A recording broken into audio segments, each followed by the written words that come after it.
नमस्कार, स्वागत है आप सभी का। मेरा नाम है प्रेमपाल सिंह और आप जुड़ चुके हैं हमारे साथ यूट्यूब प्लेटफॉर्म से। CUET जो सेंट्रल यूनिवर्सिटीज के लिए एडमिशन टेस्ट होता है, तो उससे रिगार्डिंग इंफॉर्मेशन है ये, क्योंकि अब टाइम आने वाला है आपका CUET एग्जाम का, तो समय कम है। इसी को ध्यान में रखते हुए नए ऑफलाइन बैचेस हमारे दिल्ली में स्टार्ट हो गए हैं। आप कांटेक्ट के लिए व्हाट्सएप पर कांटेक्ट कर सकते हैं। डिस्क्रिप्शन बॉक्स इस वीडियो का चेक कर सकते हैं, वहां पे डिटेल्स दी हुई है, कांटेक्ट इन्फॉर्मेशन है। ऑफलाइन बैचेस अवेलेबल हैं प्रॉपर, वही उन्हीं चीजों के बारे में मैं बताने वाला हूं। और साथ ही साथ इसमें जो ह्यूमैनिटीज के डोमेन है उसके बारे में बात करने वाले हैं हम। और लास्ट में, वीडियो के लास्ट में हम CUET ह्यूमैनिटीज डोमेन का पॉलिटिकल साइंस का सिलेबस भी देखेंगे हम। तो हर क्लास में लास्ट में हम एक एक सिलेबस पे बात करते जाएंगे और अपना जो इस सीरीज में जितने भी वीडियोस आएंगे यूट्यूब पर आपके लिए, वो सारी चीजें अवेलेबल रहेंगी। और जो बच्चा ऑफलाइन तैयारी करना चाहता है तो उसके लिए जनरल पेपर का बैच, यानी कि जिसे जनरल एप्टीट्यूड टेस्ट कहते हैं, GAT, और डोमेन सब्जेक्ट के बैच दोनों ही ऑफलाइन अवेलेबल हैं। और ये टारगेट ओरिएंटेड बैच हैं, आपके टिल एग्जाम तक के हैं। प्रॉपर क्लासेस हैं, रेगुलर क्लासेस हैं ऑफलाइन मोड में। Complete notes, complete test series और 1-to-1 डाउट डिस्कशन और फेस टू फेस है। ठीक है, तो शुरू करते हैं हम सारी चीजें। देखिए, CUET 2026 ह्यूमैनिटीज डोमेन को हम लेकर बात कर रहे हैं। ह्यूमैनिटीज के जितने भी सब्जेक्ट हैं वो आपको डोमेन सब्जेक्ट यहाँ अवेलेबल रहेंगे। नए ऑफलाइन बैच स्टार्ट हो गए। नए ऑफलाइन बैच आपके ट्यूसडे से स्टार्ट है, स्टार्टिंग सून। इसका मतलब है मंगलवार। कब से स्टार्ट है? मंगलवार से स्टार्ट है, ट्यूसडे से बैच स्टार्ट है। और ट्यूसडे को कितनी तारीख है? 27 जनवरी, 27 जनवरी 2026। तो मंगलवार से बैच स्टार्ट है ह्यूमैनिटीज डोमेन के। ठीक है, टारगेट आपको पता ही है, जितनी सेंट्रल यूनिवर्सिटीज हैं, लेकिन जो छात्रों के मन में सपना पाल के बैठे हुए हैं कि उन्हें कहाँ पर एडमिशन लेना है, तो Delhi University, Jawaharlal Nehru University, BHU, Aligarh Muslim University, Jamia Millia Islamia, है ना, ये भी है। और ये आपका CUET पार्टिसिपेटिंग जो अदर यूनिवर्सिटीज हैं, बहुत सी यूनिवर्सिटीज हैं जो CUET के एंट्रेंस को एक्सेप्ट करती हैं, उनके लिए भी ये आपका एग्जाम है। इस स्कोर को वो वैलिड मानती हैं, इस बिहाफ पे वो एडमिशन देती है। अब देखिए, सब्जेक्ट कौन कौन से कवर होने वाले हैं। सब्जेक्ट कौन कौन से कवर होने वाले हैं ह्यूमैनिटीज डोमेन में, देखिए यहाँ। हिस्ट्री कंप्लीट, जो बुक है आपकी 12th क्लास की, complete. Political science, geography, sociology, psychology, economics, English, general test. ठीक है, ये सारे सब्जेक्ट कवर होने वाले हैं आपके। तो अब यहाँ पे देखो, प्योर ह्यूमैनिटीज की अगर हम बात करें तो हिस्ट्री, पॉल साइंस और आपका जियोग्राफी,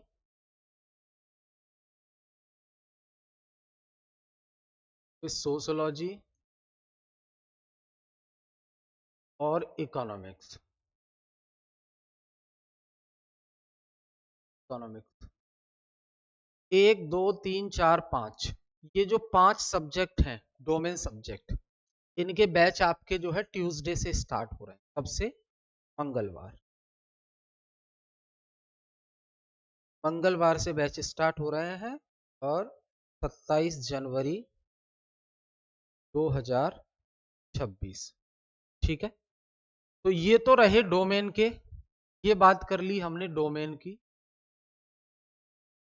डोमेन की बात कर ली। अब इसके साथ आपको जनरल टेस्ट भी देना है, जनरल एप्टीट्यूड टेस्ट। तो इसमें लैंग्वेजेस और जो आपका न्यूमेरिकल पार्ट है वो कंप्लीट जनरल एप्टीट्यूड टेस्ट का जो सिलेबस है वो, उसका बैच अलग और डोमेन का अलग, दोनों की क्लासेस अलग अलग है। पहले आपकी जनरल एप्टीट्यूड की क्लास चलती है आपकी 9 से 11 AM प्लस शाम का बैच है 3 से 5 PM, 3 से 5 PM शाम का बैच। ये तो जनरल एप्टीट्यूड टेस्ट का बैच है आपका 2 घंटे का डेली। और डोमेन डोमेन का जो होगा, जैसे 11 बजे ये खत्म होता है तो उसके बाद 11 बजे से शुरू हो जाएगा, 11 AM से शुरू होगा डोमेन का बैच। और इधर शाम वालों को जो बैच मिलेगा जनरल ये डोमेन सब्जेक्ट का, वो बिफोर 3 PM मिलेगा, 1 PM 1 PM 1 PM से डोमेन का बैच शाम वाले बैच के लिए, शाम का। और सुबह का बैच डोमेन का 11 बजे। ठीक है, ये ध्यान रखेंगे। और जनरल का बैच है 9 से 11 सुबह का, शाम का 3 से 5।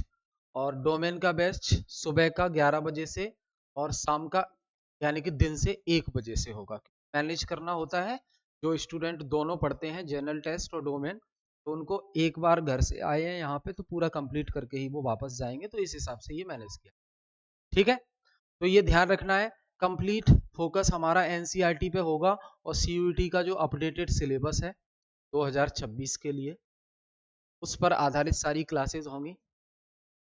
कॉन्सेप्ट पर ध्यान दिया जाएगा और साथ ही साथ एमसीक्यू प्रैक्टिस की जाएगी चैप्टर वाइज एमसीक्यू प्रैक्टिस होगी आपकी। फुल लेंथ टेस्ट अलग ही होगा आपका। ठीक, वीकली टेस्ट होंगे, सोमवार से शुक्रवार तक जो पढ़ा है उसका सैटरडे को टेस्ट हो जाएगा आपका। और साथ ही साथ परफॉर्मेंस एनालिसिस होगा।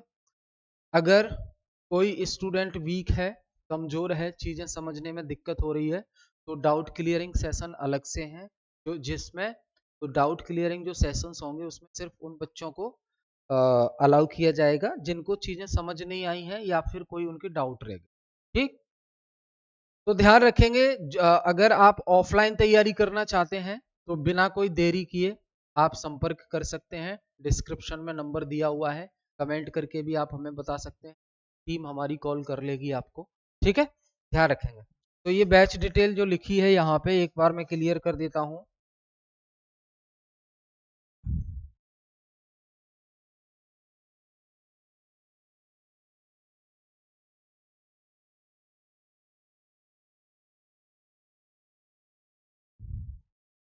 ये देखो, बैच मैंने आपको बता ही दिया, 27 जनवरी 2026, 27 जनवरी 2026 से बैच स्टार्ट हो रहा है। ऑफलाइन बैच है ये कंप्लीट, ध्यान रखना। ड्यूरेशन होगा टिल एग्जाम, एग्जाम तक का ड्यूरेशन है। मीडियम आपका बाइलिंगुअल रहेगा। मीडियम क्या रहेगा? बाइलिंगुअल। मीडियम कैसा रहने वाला है? बाइलिंगुअल रहने वाला है, हिंदी इंग्लिश दोनों एक साथ। और देखें चीजें,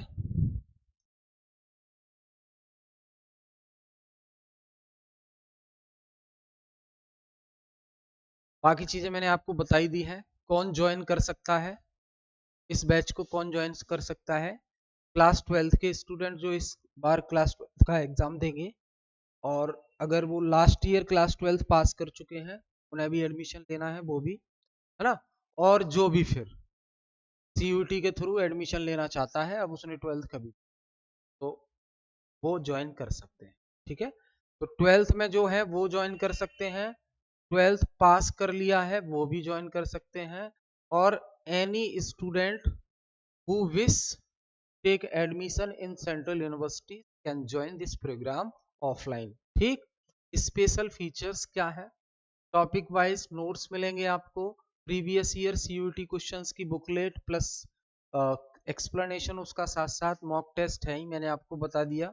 ठीक है, और regular revision classes in the sense, जैसे जो क्लासेस चल रही है ह्यूमैनिटीज डोमेन की, तो क्लास खत्म होगी तो उसके बाद कम से कम 15 से 20 मिनट पीछे की चीजों को रिवाइज किया जाएगा, स्टूडेंट से भी पूछा जाएगा उनको कितनी चीजें याद हैं। अगर कोई चीज भूल रहे हैं वो तो टीचर एक्सप्लेन करेंगे उसको। ठीक है, तो ये चीजें हैं, ध्यान रखेंगे इसको। तो एडमिशन ओपन है इसमें। अब देख लीजिए पॉलिटिकल साइंस का syllabus, CUET UG humanities political science का सिलेबस क्या कह रहा है। तो ये आपका सीयूईटी की जो वेबसाइट है वहीं से मैंने डाउनलोड किया है 2026 के लिए, ठीक है, ध्यान रखेंगे। पॉलिटिकल साइंस कोड है इसका 323, पॉलिटिकल साइंस यूजी। ह्यूमैनिटीज में अगर पॉलिटिकल साइंस डोमेन लेते हैं तो क्या आपको पढ़ना है उसके बारे में देख लीजिए। तो एक बुक है आपकी एक किताब है politics in India since independence, आजादी के बाद से राजनीति, आजादी से बाद की राजनीति, politics in India since. Course content क्या है, देखो सबसे पहले आपको ना era of one party dominance ये टॉपिक आपको अच्छे से पढ़ना है। आपको पता है कि आजाद होने के बाद 1947 में आजाद हो गए थे और पहली बार जो आम चुनाव हुए थे जनरल इलेक्शन इंडिया में वो 1951-52 में हुए थे। उसके बाद प्राइम मिनिस्टर नेहरू बनते हैं और नेहरू जो बनते हैं प्राइम मिनिस्टर 51-52 के चुनाव के बाद प्राइम मिनिस्टर बन जाते हैं कौन, नेहरू। और ये किस पार्टी से थे, Indian national Congress, Indian national Congress की पार्टी से थे।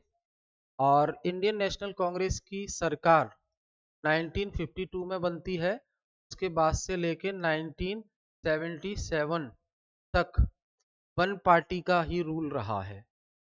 भारत में केवल एक ही पार्टी ने शासन किया है, that is Indian national Congress. तो वो हमें पढ़ना है यहाँ पे ध्यान से।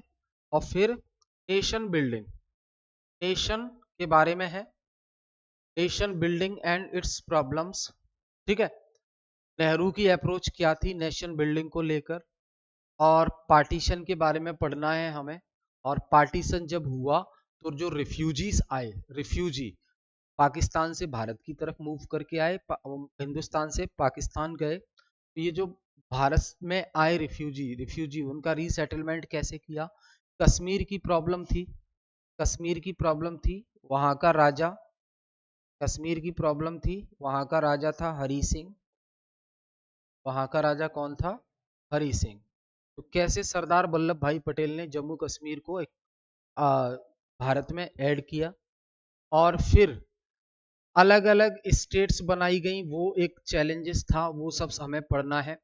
लैंग्वेज के आधार पर स्टेट कैसे फॉर्म किया गया। और फिर political conflicts over languages, language के ऊपर पॉलिटिकल कॉन्फ्लिक्ट थे साउथ इंडिया और इधर इस साइड, ठीक है। फिर है आपका politics of plant development topic, third topic है आपका। इसमें पंचवर्षीय योजनाएं, जो प्लानिंग मॉडल रहा भारत में, पंचवर्षीय योजनाएं, ठीक है। स्टेट सेक्टर को बढ़ावा देना, ये स्टेट सेक्टर मतलब सरकार क्षेत्र को, सरकारी क्षेत्र को बढ़ावा देना। और rise of new economic interest, ये आपको अच्छे से यहां समझना है, ध्यान देंगे इसको, ठीक है। अगला है इंडिया का एक्सटर्नल रिलेशन, भारत का दूसरे देशों के साथ संबंध। तो ये टॉपिक आपको पढ़ना है, सारा एनसीईआरटी से पढ़ना है आपको अच्छे से।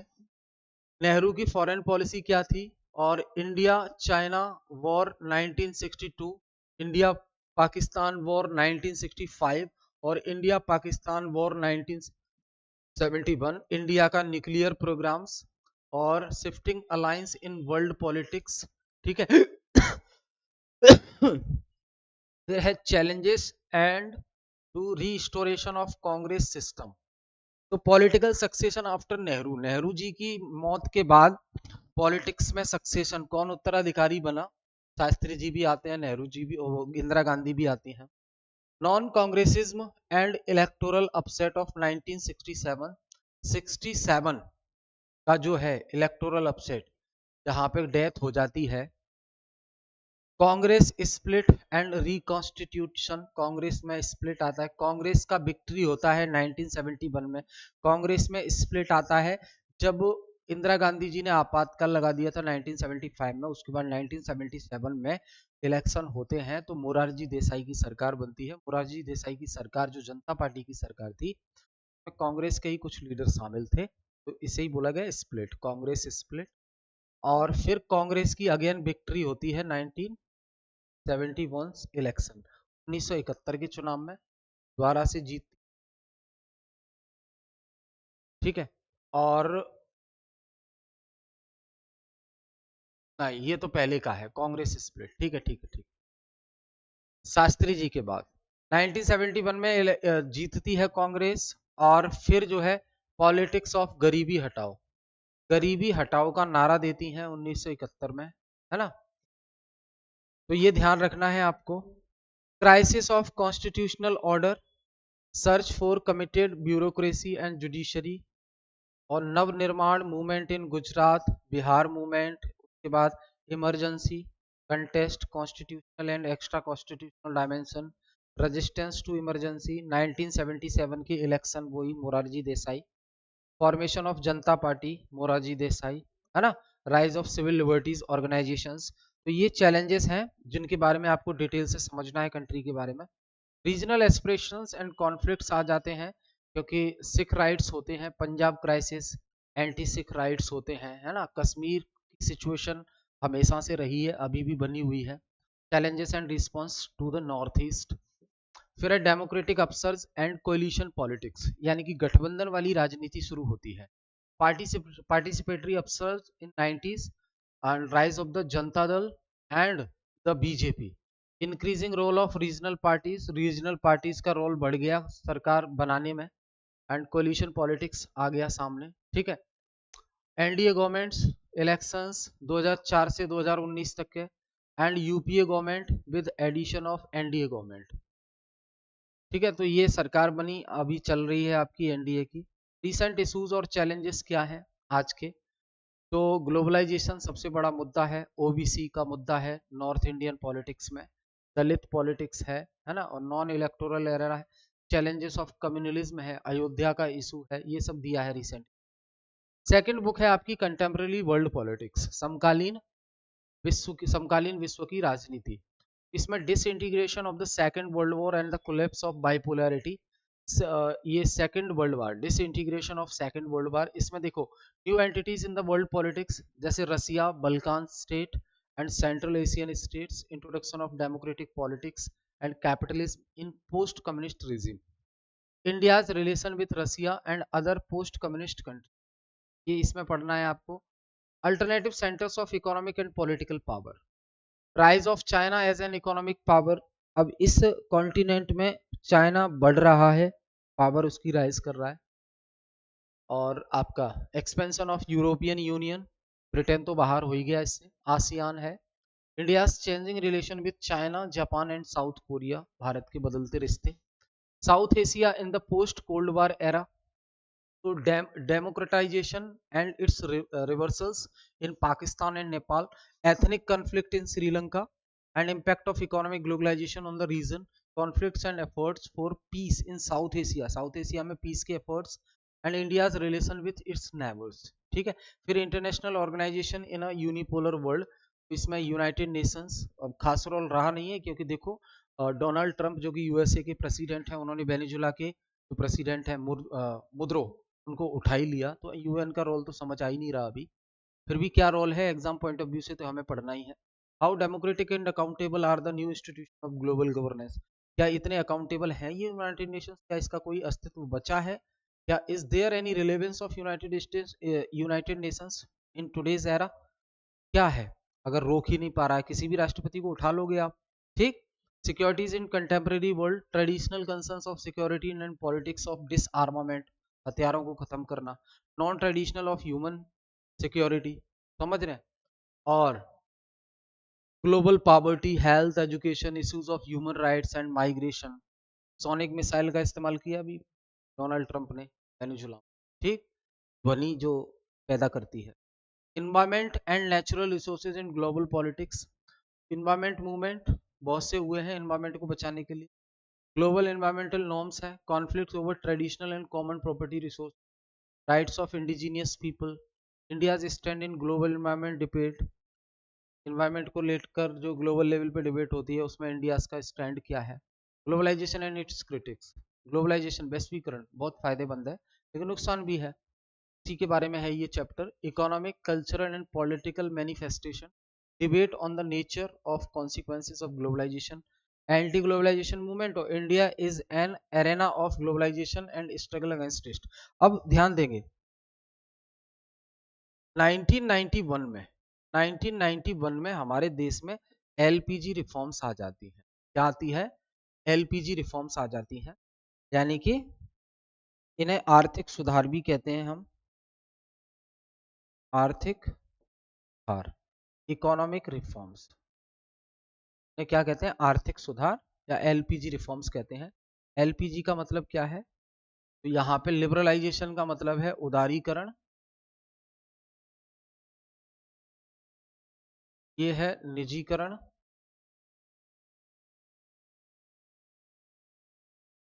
ये है आपका वैश्वीकरण।